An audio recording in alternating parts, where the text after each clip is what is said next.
যার হাত রক্তমাখা মানবতার শত্রু, বাংলাদেশের শত্রু, সেই ইউনূসকে গত 4 দিন থেকে আপনারা অবাঞ্ছিত করেছেন, তাকে আপনারা প্রত্যাখ্যান করেছেন।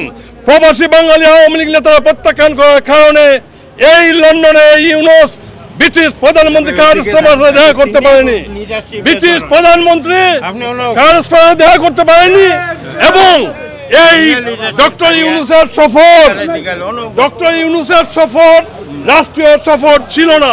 সাংবাদিক ভাইরা আপনাদেরকে বলতে চাই, মিথ্যাচারের উপর ডক্টর ইউনূস মিথ্যাচারের বেসাতে করে বলেছে এটা রাষ্ট্রীয় সফর, এটা রাষ্ট্রীয় সফর না।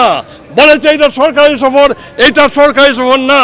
বলেছে এখানে কিংসের আমন্ত্রণে আসছে, এটা সঠিক না। এটা কিংসের একটি এনজিও, কিংস ফাউন্ডেশন ব্যক্তিগত সফরে ইউনূস সাহেব আসছেন। সকল মিথ্যাচারের তিনি যেমন মিথ্যাচারী, তার প্রশাসন মিথ্যাচারী। ডাস্টবিন শফিক বলছে ব্রিটিশ প্রধানমন্ত্রী কানাডায়, একবারে মিথ্যা বেসাতি, লাই।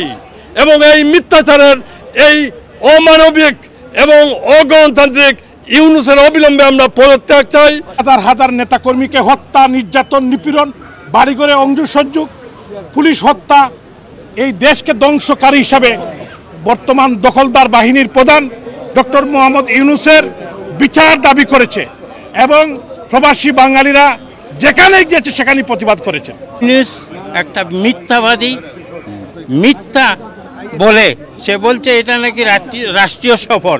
এটা রাষ্ট্রীয় সফর না, এটা তার ব্যক্তিগত একটা সফরে এসেছে। দেখেছেন আজকে ইউনূস কিভাবে পালিয়েছে ডরচেস্টার থেকে বাংলাদেশের পথে, আমরা এটা শিওর করেছি।